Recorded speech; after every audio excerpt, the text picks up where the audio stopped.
હાલમાં સુરત જિલ્લાના અનેક વિસ્તારોમાં ડાંગરના પાકની કાપણી થઈ રહી છે અથવા તો સુકાવા માટે ખેતરોમાં પથરાવાયો છે, પણ સતત વરસાદના કારણે પાક પલળી જતા તેની ગુણવત્તા ધોરણ ઘટી ગયું છે, જેના કારણે ખેડૂતોને માર્કેટમાં યોગ્ય ભાવ મળવાની શક્યતા ઓછી રહી છે।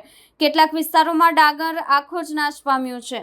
તે જ રીતે તલના પાકને પણ ભારે નુકસાન પહોંચ્યું છે। સાથે જ ભટાકેલા પવનના કારણે કેરી, ચીકુ, કેળા અને જાંબુ જેવા ફળો ઝાડ પરથી ગળી પડ્યા છે, તેમજ શાકભાજી પકવતા ખેડૂતોના પાક ખેતરમાં જ નાશ પામ્યા છે। આ સમગ્ર પરિસ્થિતિમાં ખેડૂતોનું કરોડો રૂપિયાનું નુકસાન થવાનું અનુમાન છે।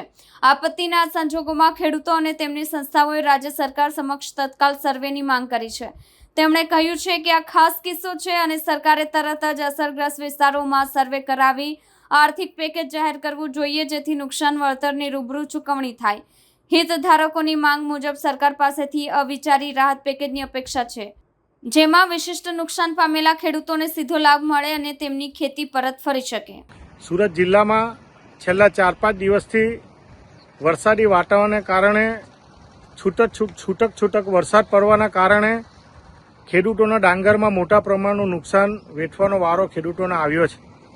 ખેડૂતોના તલ હોય, રાઈ હોય અને પવનના કારણે મોટા પ્રમાણમાં કેરીના પાકને, બાગાયતી પાકને પણ મોટા પ્રમાણમાં નુકસાન વેઠવાનો વારો આવ્યો છે।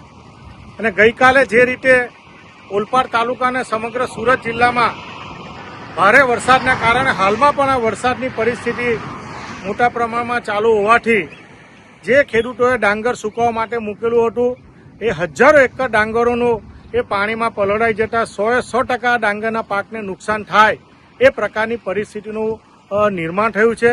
સરકારશ્રીને વિનંતી કરીએ, ખેતીવાડી અધિકારીને વિનંતી કરીએ કે તાત્કાલિક અસરથી ખેડૂતોને ખાસ સહાયના રૂપમાં સર્વે કરાવીને તાત્કાલિક અસરથી મંડળીઓ મારફત કે સરકારી ખેતીવાડી અધિકારી મારફત સહાય કરાવીને સર્વે કરાવીને તાત્કાલિક અસરથી ખેડૂતોને નુકસાન થયું છે એનો સર્વે કરવામાં આવે, લોલીપોપ આપવામાં ન આવે અને ખાસ કિસ્સામાં જે રીતે આવનારા દિવસોમાં પણ ડાંગરને મોટા પ્રમાણમાં નુકસાન થાય એ પ્રકારની પરિસ્થિતિ વરસાદના માહોલના કારણે થયું છે।